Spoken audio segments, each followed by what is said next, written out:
कि वो मैप करके ਜਿਹੜੇ ਜਿਹੜੇ ਵੱਡੇ ਡਰੱਗ ਸਮਗਲਰ ਸਪਲਾਇਰ ਹੈਗੇ ਡਿਸਟ੍ਰੀਬਿਊਟਰ ਹੈਗੇ ਉਹਨਾਂ ਦੀ ਮੈਪਿੰਗ ਇੱਕ ਹਫਤੇ ਦੇ ਵਿੱਚ ਕਰ ਲਈ ਜਾਊਗੀ ਤੇ ਉਸ ਤੋਂ ਬਾਅਦ ਉਹਨਾਂ ਤੇ ਇੱਕ ਮੇਜਰ ਕ੍ਰੈਕਡਾਊਨ ਜਿਹੜਾ ਲਾਂਚ ਕੀਤਾ ਜਾਊਗਾ। ਹੁਣ ਤੱਕ ਜਿਹੜਾ ਸਾਡਾ ਐਕਸ਼ਨ ਹੈਗਾ ਇਸ ਦੇ ਵਿੱਚ ਕਾਫੀ ਸਿਗਨੀਫੀਕੈਂਟ ਜਿਹੜਾ ਹੈਗਾ reduction in street availability of drugs ਪਾਇਆ ਗਿਆ ਹੈਗਾ ਤੇ 1 ਮਾਰਚ ਤੋਂ ਹੁਣ ਤੱਕ 2384 FIRs ਦਰਜ ਹੋ ਗਈਆਂ ਹੈ। 4142 ਲੋਕਾਂ ਨੂੰ ਗ੍ਰਿਫਤਾਰ ਕੀਤਾ ਗਿਆ ਹੈ NDPS ਐਕਟ ਦੇ ਅੰਡਰ ਤੇ 146 ਕਿਲੋ ਹੈਰੋਇਨ ਤੇ ਹੋਰ ਕੰਟਰਾਬੈਂਡਸ ਰਿਕਵਰ ਕੀਤੇ ਗਏ ਹੈ। ਸੋ SSPs ਨੂੰ ਜਿਹੜੀ ਇੰਸਟਰਕਸ਼ਨ ਦਿੱਤੀ ਗਈ ਹੈਗੀ ਉਹਨਾਂ ਨੂੰ ਇੱਕ ਸਮੇਂਬੱਧ ਤਰੀਕੇ ਨਾਲ ਕਿ ਜਿਹੜੇ ਸਟਰੀਟ ਲੈਵਲ ਪੈਡਲਰਸ ਜਾਂ ਸਪਲਾਇਰਸ ਜਿਹੜੇ ਫੜੇ ਗਏ ਹੈਗੇ ਉਹਨਾਂ ਦੀ ਇੰਟਰੋਗੇਸ਼ਨ ਕਰਕੇ ਉਹਨਾਂ ਤੋਂ ਬੈਕਵਰਡ ਲਿੰਕੇਜ ਪਤਾ ਕੀਤੇ ਜਾਣਗੇ ਕਿ ਇਹ ਜਿਹੜਾ ਸਮਾਨ ਡਰੱਗਸ ਜਿਹੜੇ ਤੁਹਾਡੇ ਏਰੀਆ 'ਚ ਆਉਂਦੇ ਸੀਗੇ ਇਹ ਕਿੱਥੋਂ ਆਉਂਦੇ ਸੀ, ਹੂ ਵਾਸ ਦਾ ਸੋਰਸ ਆਫ ਸਪਲਾਈ। फिर सप्लाई उस तक पहुँच के फिर उस तो फिर दोबारा पहुँच के backward in a very scientific and meticulous manner कि एंड सोर्सेज ऑफ ड्रग्स तक पहुँचा जाऊगा तो इन्हों की लिस्टिंग आउट की जाऊगी। जिवें पिछे असी जिहड़ा एक नैटवर्क जिहड़ा ANTF ने बस्ट किया सीगा उस दे विच complete end to end manner दे विच पाकिस्तान तो ड्रग कौन लैके आ रहा है, किहड़े कूरीयर्स हैगे, वो कूरीयर्स अगे किहड़े डिस्ट्रीब्यूटर्स नूं ड्रग डिस्ट्रीब्यूट करते हैं तो वो डिस्ट्रीब्यूटर्स तो स्ट्रीट लैवल पैडलर्स तक वो जिहड़ी एंटायर चेन हैगी उस नूं मैप किया जाऊगा ताकि एक ड्रग समगलर्स नूं एक बहुत वड्डी जिहड़ी सट पहुँचा के नैटवर्क नूं ध्वस्त किया जाए। सो वड्डे समगलर्स बिग फिश नूं टारगेट किया जाऊगा तो in a very scientific and analytical data based manner. So इसलिए सारे SSPs ਨੂੰ ਅਤੇ CPs ਨੂੰ ਹਦਾਇਤ ਕੀਤੀ ਗਈ ਹੈ ਕਿ ਤੁਸੀਂ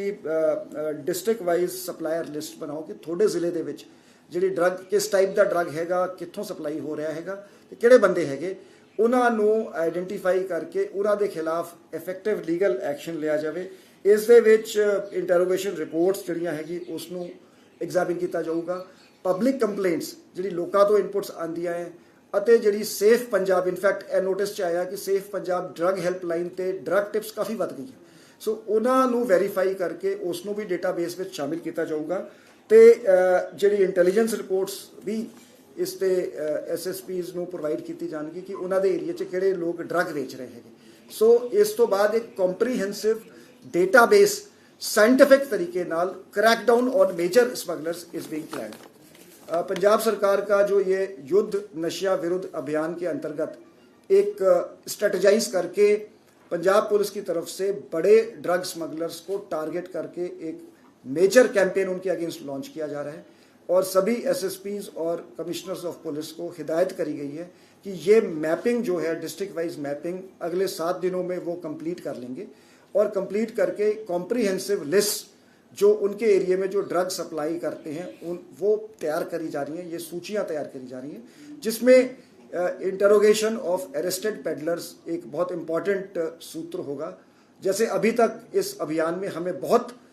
कामयाबी मिली है। टोटल 2384 FIRs दर्ज हो चुकी हों 1 मार्च के बाद और 4142 लोग अरेस्ट किए गए हैं। 146 किलो हेरोइन रिकवरी हुई है। एवरेज फिगर्स तो ये तकरीबन 4 गुना है figures, number of arrest recoveries और जो हमें लोगों से फीडबैक मिली है और इंटेलिजेंस रिपोर्ट्स इंडिकेट करती हैं कि एक काफ़ी जो स्ट्रीट सप्लाई ऑफ ड्रग्स पे काफ़ी जो है एक कट लगा है। बट इसको स्टडी करते हुए ये हमारा एंडेवर है पंजाब पुलिस का कि सिर्फ स्ट्रीट पेडलिंग ही नहीं, जो इनके पीछे जो बड़ी मछलियां हैं, जो बिग सप्लायर्स हैं, डिस्ट्रीब्यूटर्स हैं, उन्हें आइडेंटिफाई किया जाए और उन्हें उनके खिलाफ एज पर लॉ एक्शन किया जाए। तो इसमें सभी पकड़े हुए